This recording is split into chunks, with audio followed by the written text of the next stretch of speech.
As-tu déjà prié Dieu et au lieu de recevoir, tu as perdu? As-tu déjà cru que le ciel allait s'ouvrir, mais c'est ta stabilité qui s'est effondrée? Un emploi qui disparaît, une relation qui se brise, une porte qui se ferme brutalement, sans explication. Et cette question douloureuse qui revient sans cesse, « Seigneur, pourquoi m'as-tu enlevé cela alors que je t'ai fait confiance ?» Et si ce que tu appelles une perte était en réalité la preuve que tu fais partie des élus? Et si Dieu n'enlevait jamais sans raison, mais préparait quelque chose que tu ne pourrais jamais recevoir en restant attaché à l'ancien? Cette vidéo n'est pas pour tout le monde, elle est pour ceux qui ont été choisis, mais aussi brisés, dépouillés, déracinés. Reste jusqu'à la fin, car ce que tu vas comprendre aujourd'hui peut transformer ta douleur en révélation. Qui sont réellement les élus de Dieu? Les élus de Dieu ne se reconnaissent pas à la facilité de leur parcours, mais à la profondeur de leur appel. Contrairement à ce que beaucoup imaginent, l'élection divine n'est pas une couronne posée sur la tête, c'est d'abord un poids déposé sur l'âme. Être élu, ce n'est pas être favorisé selon les standards humains, c'est être repéré par le ciel pour un dessein qui dépasse la vie ordinaire. Dieu ne choisit pas les élus parce qu'ils sont prêts, il les choisit parce qu'il a décidé de les rendre prêts. Les élus sont souvent ceux qui, très tôt, ressentent un décalage.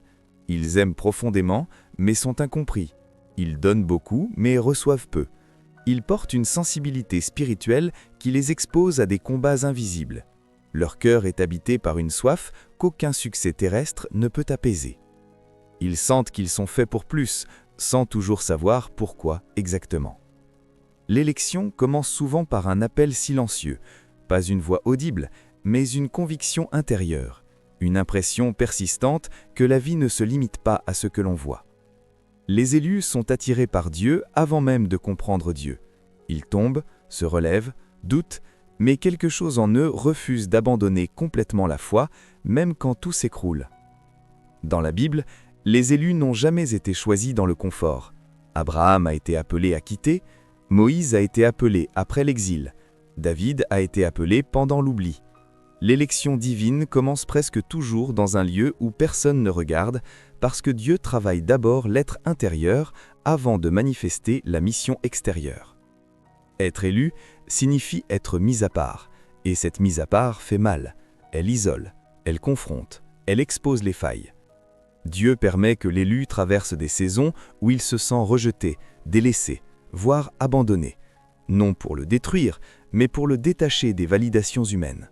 Car un élu qui dépend de l'approbation des hommes ne pourra jamais porter la charge spirituelle que Dieu veut lui confier. Les élus sont ceux que Dieu forme dans la contradiction. Leur vie devient un terrain d'apprentissage où chaque blessure cache une leçon, où chaque retard cache une préparation. Ils apprennent à marcher par la foi avant de voir les résultats. Ils apprennent à obéir sans comprendre. Ils apprennent à aimer Dieu pour qui il est et non pour ce qu'il donne. Dieu reconnaît les élus à leur capacité de rester sensibles malgré les coups, de rester ouverts malgré les trahisons, de continuer à chercher sa face même quand leur prière semble suspendue dans le vide. Leur cœur est travaillé, façonné, labouré. Ils sont comme une terre que Dieu retourne sans cesse parce qu'il sait ce qu'il veut y faire pousser. Les élus ne sont pas parfaits, ils sont appelés. Et cet appel commence toujours par une séparation intérieure qui bouleverse toute la trajectoire d'une vie. Pourquoi Dieu commence souvent par enlever? Quand Dieu décide d'agir puissamment dans une vie, il ne commence presque jamais par ajouter. Il commence par retirer. Cette étape est déroutante, souvent douloureuse et profondément incomprise. Pourtant, c'est l'un des langages spirituels les plus constants de Dieu. Avant de bâtir, il dégage le terrain. Avant de remplir, il vide. Avant d'élever, il abaisse.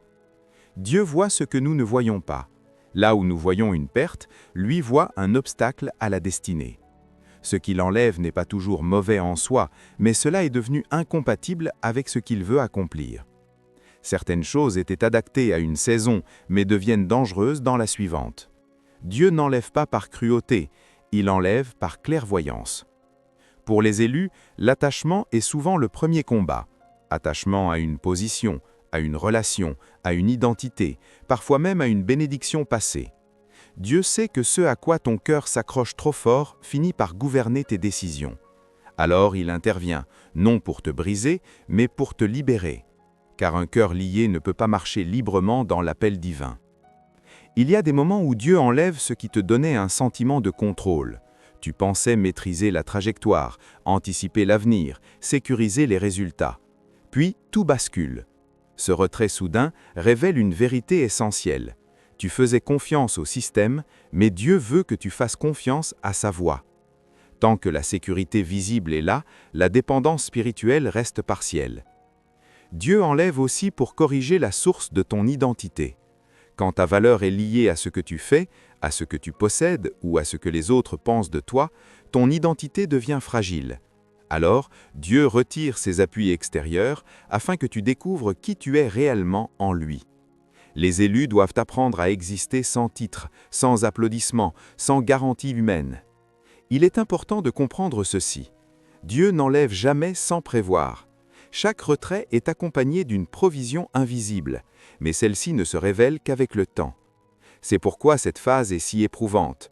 Tu es appelé à avancer sans comprendre, à obéir sans voir, à croire sans preuve immédiate. C'est là que la foi cesse d'être théorique pour devenir vivante. Souvent, Dieu enlève parce que ce que tu gardes t'empêche d'entendre. Trop de bruit, trop d'influence, trop d'options. Le retrait crée le silence. Et dans ce silence, la voix de Dieu devient plus claire, plus précise, plus exigeante. Les élus apprennent que ce qui est retiré à l'extérieur est souvent compensé par une profondeur intérieure nouvelle. Quand Dieu enlève, il te prépare à recevoir autrement. Pas avec la même mentalité, pas avec les mêmes attentes, pas avec la même dépendance. Il t'enseigne à faire confiance à sa main, même quand tu ne comprends pas son mouvement. Et dans ce processus, quelque chose en toi commence à changer, lentement, profondément, irréversiblement. Le dépouillement, la première étape de l'appel. Le dépouillement n'est pas un accident dans la vie des élus, c'est une étape obligatoire. Avant que Dieu n'utilise un homme ou une femme, il commence par retirer tout ce qui pourrait rivaliser avec sa volonté. Ce processus est silencieux, progressif, parfois brutal, mais toujours intentionnel. Dieu ne dépouille jamais pour humilier, il dépouille pour révéler. Dans le dépouillement, les masques tombent. Les titres ne protègent plus, les acquis ne rassurent plus. Ce que tu croyais être ta force se révèle insuffisant. Et c'est précisément là que Dieu agit. Car tant que l'homme se sent fort par lui-même, il ne peut pas être fort en Dieu. Le dépouillement expose la fragilité afin que la dépendance divine devienne naturelle, presque vitale.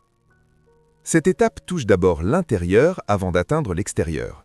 Dieu dépouille les motivations, les intentions cachées, les désirs mélangés. Il met en lumière les zones où l'orgueil se dissimule sous la piété, où la recherche de reconnaissance se cache derrière le service. Les élus découvrent alors que même les choses spirituelles peuvent devenir des refuges trompeurs si elles ne sont pas centrées sur Dieu. Le dépouillement est inconfortable parce qu'il nous place face à nous-mêmes. Plus de distractions, plus d'échappatoire. Les certitudes vacillent, les prières changent de ton. On ne demande plus à Dieu de bénir nos plans, mais de nous montrer son cœur. Cette transition marque un basculement profond. La foi cesse d'être utilitaire pour devenir relationnelle. Dans cette saison, Dieu semble parfois lointain, mais il est en réalité plus proche que jamais. Il observe, il écoute, il travaille en profondeur. Chaque réaction, chaque pensée, chaque murmure est un terrain de formation. Le dépouillement apprend aux élus à maîtriser leurs émotions, à surveiller leurs paroles, à purifier leur regard intérieur. C'est une école où l'on n'obtient pas de diplôme, mais une transformation. Beaucoup résistent au dépouillement parce qu'il blesse l'ego. Pourtant, c'est là que naît l'autorité spirituelle authentique. Une autorité qui ne vient pas du statut, mais de l'intimité avec Dieu. Une autorité qui ne s'impose pas, mais qui repose sur une vie alignée. Les élus dépouillés ne cherchent plus à prouver quoi que ce soit. Ils savent que Dieu voit, et cela leur suffit. Le dépouillement enlève aussi la précipitation. Il ralentit les pas, étire le temps, force l'attente. Dieu enseigne ainsi la patience, non comme une vertu passive, mais comme une confiance active. Attendre devient un acte de foi. Rester fidèle sans résultat visible devient une offrande silencieuse. À travers ce processus, Dieu redéfinit les priorités. Ce qui semblait urgent perd de son importance, ce qui semblait secondaire devient central. L'élu apprend à aimer Dieu sans condition, sans promesse immédiate, sans garantie de retour. Et sans s'en rendre compte, son cœur devient un espace plus vaste, plus profond, prêt à porter ce que Dieu déposera plus tard. Quand Dieu enlève des personnes de ta vie. Il y a des saisons dans la vie où certaines personnes disparaissent brusquement, parfois sans explication. Une amitié proche s'éteint, un mentor se détourne, un amour s'éloigne, et la douleur semble insupportable. Mais ce retrait n'est pas toujours un abandon. C'est souvent une intervention divine silencieuse. Dieu enlève ceux qui ne sont pas alignés avec ta destinée afin que tu puisses marcher pleinement dans l'appel qu'il t'a réservé. Ces départs peuvent paraître cruels, surtout lorsque le cœur est attaché. Nous nous accrochons au visage familier, aux voix rassurantes, aux mains qui nous soutiennent. Pourtant, Dieu voit ce que nous ne voyons pas. Certaines relations, même aimantes, peuvent freiner notre croissance spirituelle. L'élu est appelé à avancer, et parfois, avancer nécessite de laisser des personnes derrière, même celles que l'on chérit. Dieu agit subtilement. Il n'impose jamais une séparation par force, mais crée des circonstances où la distance devient inévitable. Une opportunité ratée, un désaccord inattendu, un déménagement ou un silence prolongé, tout cela peut être orchestré par Dieu pour réorienter la vie de l'élu vers ce qui compte vraiment. La clé est de comprendre que ce retrait n'est pas un rejet, mais une protection. Le processus est souvent accompagné de questionnements intenses. Pourquoi? Comment? Seigneur, est-ce que tu m'abandonnes? Ces moments sont essentiels. Ils testent ton attachement. Est-ce que tu cherches encore la présence de Dieu plus que celle des hommes? Les élus apprennent à vivre avec cette tension, à accepter que la perte des personnes chères peut devenir une école de foi et de dépendance divine. Dieu ne retire pas seulement des compagnons, il enlève aussi des influences toxiques ou stagnantes. Parfois, un proche agit inconsciemment comme un frein, décourageant, limitant ou semant la peur. Le retrait de ces relations ouvre un espace pour que Dieu introduise des alliances nouvelles, plus alignées avec le dessein céleste. La perte devient alors une porte vers une faveur plus grande, un terrain préparé pour l'invisible. Ce processus exige du courage. La solitude peut sembler écrasante, mais c'est dans ce vide que l'élu développe sa maturité spirituelle. La capacité à continuer à aimer, à bénir et à marcher sans soutien visible devient une marque de distinction. Dieu enseigne ainsi à ne pas dépendre de l'humain pour avancer, mais uniquement de lui. Enfin, comprendre que chaque départ a un but divin transforme la perception de la perte. Ce n'est pas seulement un vide, c'est une préparation pour la suite. Chaque personne que Dieu enlève est une pièce retirée d'un puzzle pour que le plan parfait s'accomplisse. Les élus qui intègrent cette vérité apprennent à marcher avec un cœur léger, confiant que ce qui est retiré n'est jamais pour les affaiblir, mais pour les élever à leur destinée véritable. Quand Dieu enlève la sécurité matérielle. Il y a des moments dans la vie où tout ce sur quoi nous comptions s'effondre. Un emploi perdu, des finances imprévues, des projets qui échouent, ou même la sécurité que l'on croyait acquise disparaît du jour au lendemain. Pour beaucoup, ces périodes sont synonymes de peur, d'angoisse et de doute.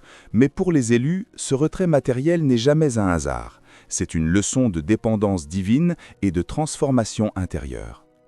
Dieu enlève ce qui rassure l'âme pour révéler où se trouve vraiment la source de la sécurité. Quand tout semble disparaître, tu es confronté à la vérité. La richesse, le confort ou la stabilité n'étaient jamais des fondations éternelles. La véritable sécurité se trouve dans la main de Dieu, dans sa fidélité, sa provision invisible et son timing parfait. L'épreuve matérielle devient un miroir spirituel, te montrant ce que ton cœur chérit le plus et ce à quoi tu t'accroches inconsciemment. Dans la Bible, de nombreux élus ont expérimenté cette réalité. Joseph a été vendu et privé de ses droits, mais c'est cette épreuve qui a préparé sa grandeur en Égypte. Job a perdu ses biens et sa maison, mais au milieu de la douleur, Dieu a travaillé son cœur et affermi sa foi. Même Jésus, lors de son ministère terrestre, a vécu la dépendance totale au Père pour chaque besoin quotidien. Les élus apprennent ainsi à marcher par foi et non par sécurité visible. Dieu utilise la perte matérielle pour corriger la perspective humaine. Elle révèle combien nous sommes enclins à nous appuyer sur des choses éphémères plutôt que sur le Dieu éternel. Quand la sécurité disparaît, nous découvrons que la paix et la provision véritable viennent de la confiance en celui qui ne change jamais. L'épreuve devient une invitation à lâcher prise, à céder la priorité aux desseins célestes plutôt qu'aux désirs terrestres. Il ne s'agit pas simplement d'une leçon d'humilité, mais aussi d'une préparation pour la bénédiction future.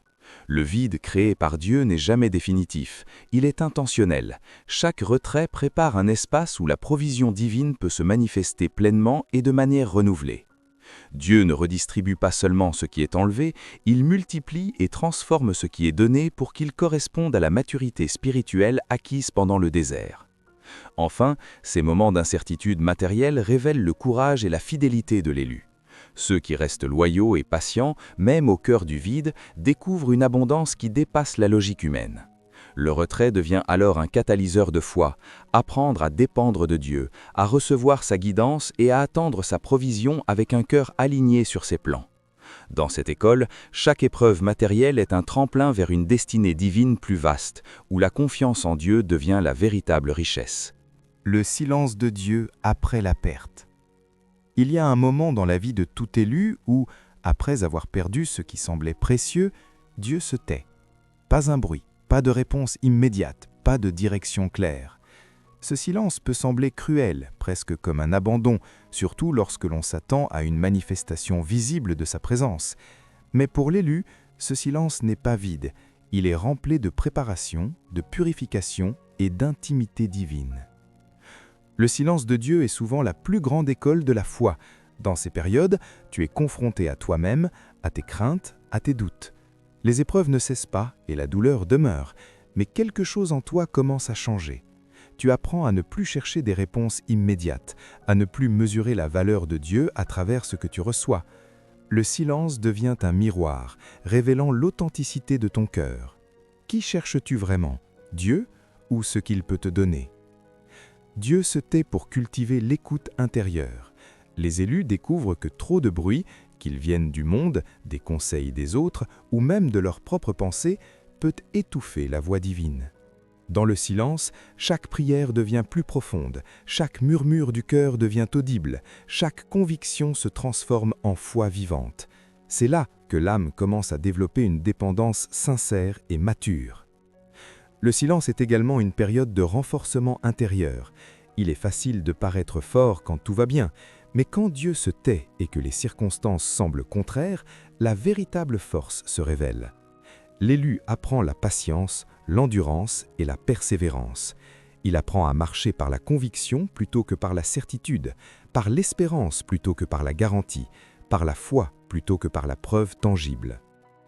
Il ne faut pas oublier que ce silence n'est jamais vide de sens.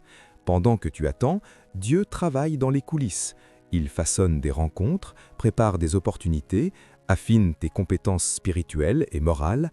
Chaque moment d'attente est une semaine de préparation divine, invisible mais essentielle pour le futur que Dieu prépare. Les élus apprennent que la grâce et la gloire se tissent souvent dans l'ombre, loin des regards humains. Enfin, le silence de Dieu après la perte est un appel à la fidélité absolue. Il teste la profondeur de ton attachement, la résilience de ton cœur et ta capacité à rester ferme dans la foi. Ceux qui persévèrent, même quand rien ne semble bouger, découvrent que le silence précède souvent la plus grande révélation et la plus belle manifestation de sa présence. L'épreuve devient alors un terrain de préparation, un sanctuaire intérieur où Dieu transforme le vide en espace sacré pour recevoir ce qu'il veut accomplir. Le test de la foi dans le vide. Il existe un moment dans la vie de l'élu où tout semble s'être arrêté. Les prières semblent rebondir contre un mur invisible, les espoirs paraissent suspendus et les résultats tardent à se manifester. Ce moment n'est pas un oubli de Dieu, c'est ce que les Écritures appellent le test de la foi dans le vide. C'est là que la vraie nature de ton cœur est révélée. Croiras-tu encore quand rien ne change? Loueras-tu encore quand tout s'effondre autour de toi? Dans cette épreuve, le vide n'est pas simplement un manque, c'est un autel silencieux où Dieu observe et façonne ton âme. C'est un espace où les croyances superficielles tombent, où les motivations cachées sont exposées et où la foi commence à se définir indépendamment des circonstances. L'élu apprend alors que sa relation avec Dieu ne doit pas dépendre de ce qu'il possède ou de ce qu'il reçoit, mais uniquement de la confiance en celui qui est fidèle. Le test du vide est exigeant. Il met à l'épreuve la patience, la persévérance et la constance. Beaucoup abandonnent à ce stade, incapables de continuer à croire sans preuve tangible. Mais les élus qui résistent développent un cœur robuste, capable de marcher dans l'invisible, d'espérer dans l'inattendu et de se tenir ferme même quand l'obscurité semble éternelle. Cette foi, forgée dans le silence et le manque, devient inébranlable et véritablement spirituelle. C'est également un moment de révélation intérieure. Dans le vide, Dieu enseigne à l'élu à distinguer le superficiel du véritable, l'éphémère de l'éternel. Ce qui semblait essentiel auparavant s'efface et le cœur commence à aspirer à ce qui est divin. Les désirs humains s'alignent progressivement sur les desseins célestes et la dépendance à Dieu se transforme en une relation profonde et intime au-delà des récompenses visibles. Le test dans le vide prépare aussi à la prochaine saison de gloire. Dieu utilise ce temps pour éliminer toute précipitation, tout attachement à la facilité et toute dépendance à l'humain. L'élu apprend à attendre avec patience et à obéir même sans voir, à persévérer même sans comprendre. Chaque jour dans ce vide devient une leçon, chaque défi une école, chaque silence un tremplin. Enfin, le test de la foi dans le vide révèle la résilience spirituelle. Ceux qui maintiennent leur foi découvrent que la prière n'est pas seulement une demande, mais un acte de relation. Louer Dieu dans le vide n'est pas une obligation, c'est une preuve que le cœur a été transformé, qu'il a compris que la véritable récompense n'est pas dans ce que l'on reçoit, mais dans la fidélité que l'on manifeste envers Dieu. C'est dans ce vide que les élus se tiennent debout, prêts à recevoir ce que Dieu a préparé avec un cœur pur et une foi intacte. Ce que Dieu prépare pendant que tu pleures. Souvent, lorsque tu traverses une période de perte, de solitude ou de déception, tu as l'impression que Dieu est absent. Tu pleures, tu cries, tu t'interroges. « Seigneur, que fais-tu? Pourquoi tout cela m'arrive-t-il » Et pourtant, c'est précisément dans ces moments que Dieu est le plus actif. Ce que tu vis comme un désert est en réalité un atelier divin où Dieu travaille silencieusement pour préparer ce que tu ne peux encore percevoir. Chaque larme versée n'est pas perdue, elle est comptée, enregistrée dans le ciel et utilisée par Dieu pour forger ton caractère et affiner ton appel. Les élus apprennent que la douleur n'est jamais simplement punitive, elle est formative. Elle dégage l'espace intérieur pour accueillir ce que Dieu veut déposer. Plus de sagesse, plus de discernement, plus de force spirituelle. Là où tu vois un vide, Dieu voit une matrice de transformation. Dieu prépare des ouvertures invisibles. Pendant que tu te concentres sur ce que tu as perdu, il travaille à créer des chemins que tu n'avais jamais imaginés. Les portes qui se ferment ne sont pas des rejets, elles sont des redirections. Les détours et les retards sont souvent des arrangements célestes, destinés à t'amener exactement là où tu dois être, au moment précis où tu dois y être. Ce que tu pleures aujourd'hui deviendra demain un témoignage de gloire. Cette préparation est aussi une question de profondeur spirituelle. Dieu utilise les larmes pour te rapprocher de lui, pour t'enseigner la patience et la persévérance. Il éduque ton cœur à dépendre moins des circonstances et plus de sa fidélité. Le croyant qui apprend à espérer et à prier au milieu de la douleur développe une foi inébranlable. Cette foi ne vacille plus face aux tempêtes, car elle a été forgée dans le feu de l'épreuve. Dieu agit souvent dans le secret, loin du regard des hommes. Pendant que tu souffres, il tisse des alliances invisibles, prépare des mentors, ouvre des opportunités spirituelles et professionnelles et élargit ton territoire futur. Ce que tu perçois comme un retard n'est jamais un oubli, c'est une synchronisation parfaite, orchestrée pour que lorsque le moment arrive, tu sois pleinement prêt à recevoir et à porter ce que Dieu a préparé. Enfin, comprendre que Dieu prépare quelque chose pendant que tu pleures transforme ta perspective sur la souffrance. Chaque perte devient alors un message d'espérance, chaque larme un outil de croissance, chaque épreuve un prélude à la bénédiction. Les élus qui intègrent cette vérité apprennent à pleurer avec foi et à attendre avec patience, sachant que derrière chaque ombre se cache une lumière que Dieu a minutieusement disposée pour leur bien. Dans ce processus, le cœur s'élève, l'esprit s'affermit et la douleur se transforme en un tremplin vers la gloire divine. Le moment précis où Dieu redonne. Il y a un moment dans la vie de l'élu où tout change soudainement, mais subtilement.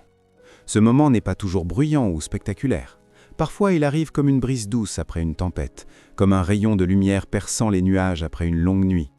C'est le moment précis où Dieu redonne, et ce qu'il restitue n'est jamais identique à ce qui a été enlevé.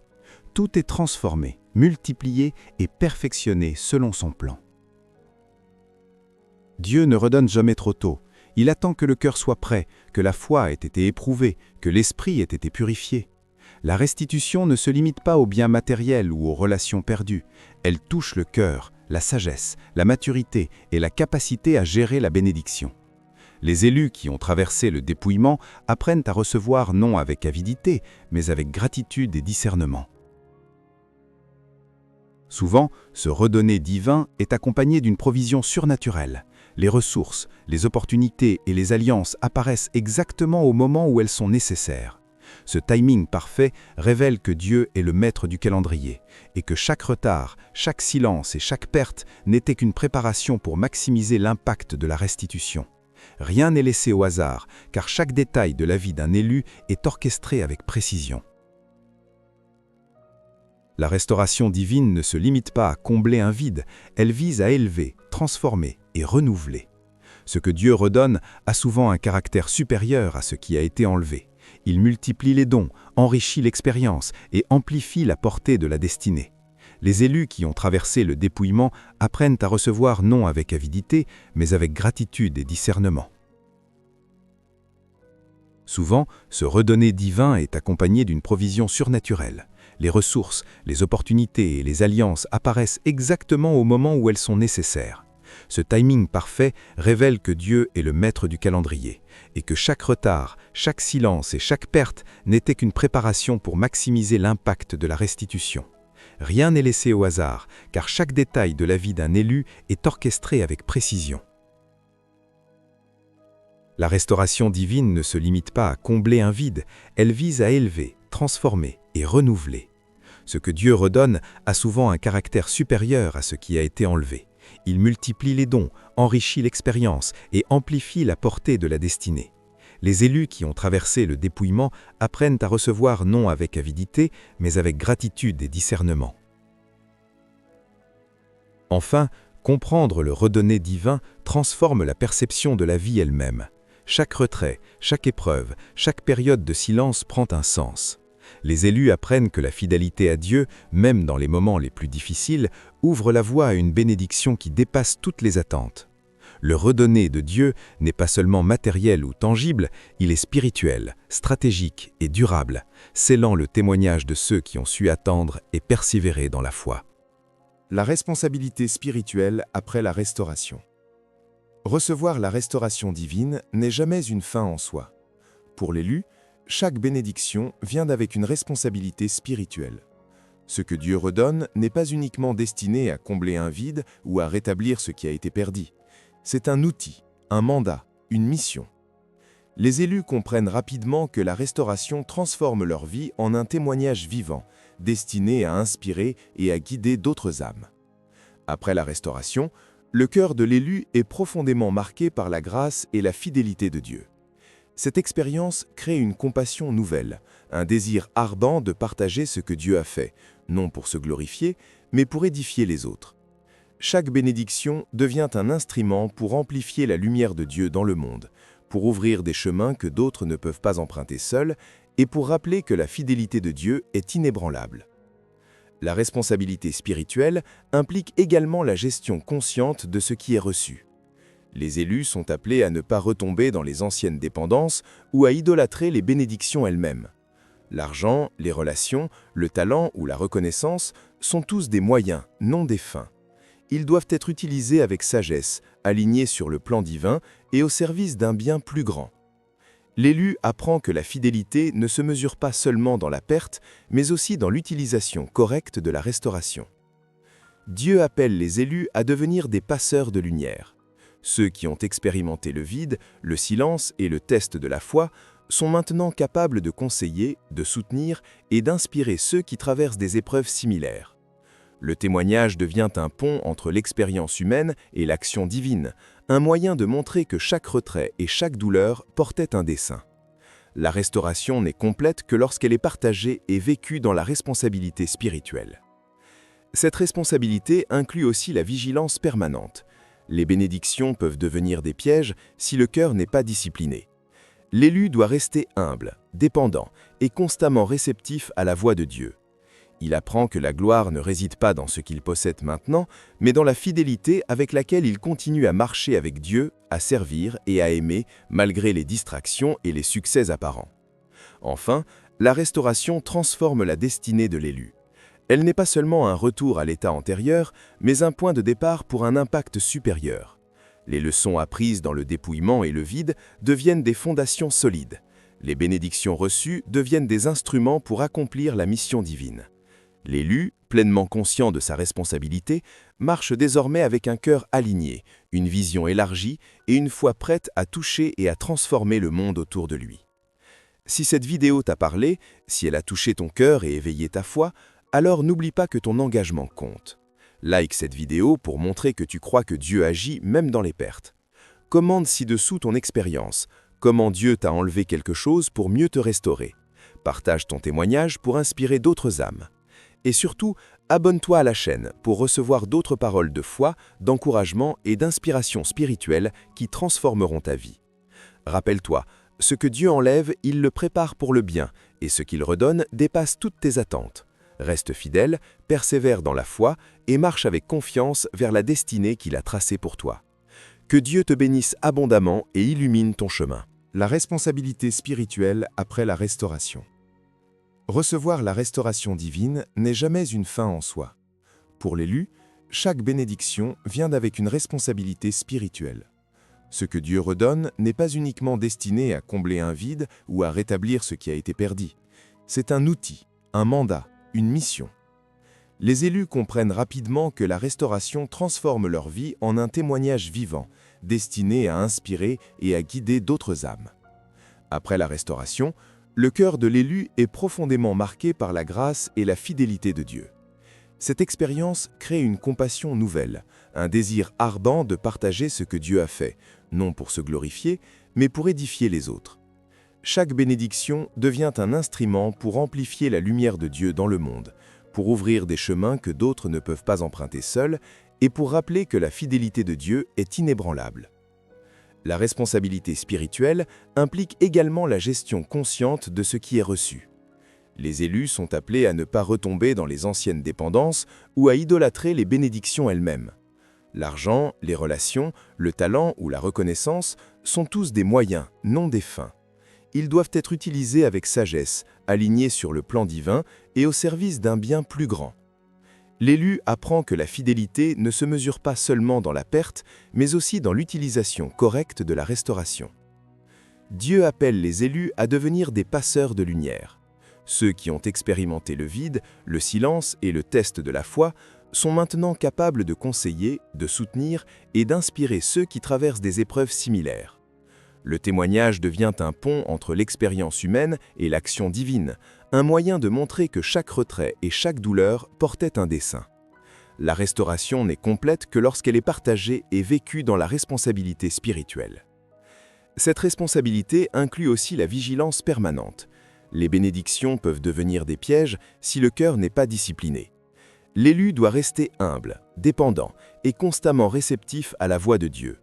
Il apprend que la gloire ne réside pas dans ce qu'il possède maintenant, mais dans la fidélité avec laquelle il continue à marcher avec Dieu, à servir et à aimer malgré les distractions et les succès apparents. Enfin, la restauration transforme la destinée de l'élu. Elle n'est pas seulement un retour à l'état antérieur, mais un point de départ pour un impact supérieur. Les leçons apprises dans le dépouillement et le vide deviennent des fondations solides. Les bénédictions reçues deviennent des instruments pour accomplir la mission divine. L'élu, pleinement conscient de sa responsabilité, marche désormais avec un cœur aligné, une vision élargie et une foi prête à toucher et à transformer le monde autour de lui. Si cette vidéo t'a parlé, si elle a touché ton cœur et éveillé ta foi, alors n'oublie pas que ton engagement compte. Like cette vidéo pour montrer que tu crois que Dieu agit même dans les pertes. Commente ci-dessous ton expérience, comment Dieu t'a enlevé quelque chose pour mieux te restaurer. Partage ton témoignage pour inspirer d'autres âmes.